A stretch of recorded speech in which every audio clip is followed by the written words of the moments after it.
وابڈا office کے سامنے ایک شخص کیلے بیچ رہا تھا۔ وابڈا کے ایک بڑے آفیسر نے پوچھا، کیلے فی درجن کیا بھاؤ ہیں؟ کیلے کس کے لیے خرید رہے ہیں صاحب؟ افسر، کیا مطلب؟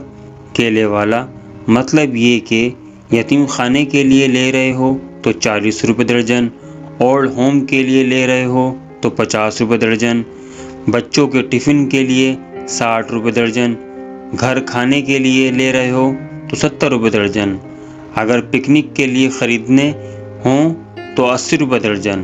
افسر، یہ کیا بے وقوفی ہے؟ ارے بھائی، جب سب کے لیے ایک جیسے ہیں تو ریٹ الگ الگ کیوں؟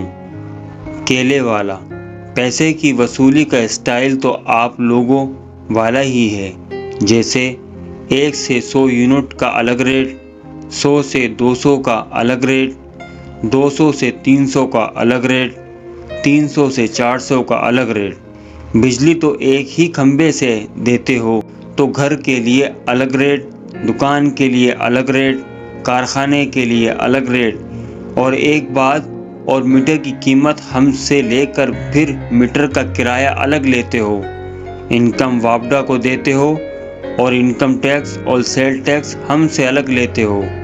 سرچارج اور ایکسٹرا سرچارج کیا بھلا ہے جو ہم سے لیتے ہو؟ میٹر کیا امریکہ سے امپورٹ کیا ہے؟ 25 سال سے میٹر خرید کر بھی اس کا کرایہ بھر رہا ہوں، آخر میٹر کی قیمت کتنی ہے؟ آپ بتا دو مجھے ایک ہی بار۔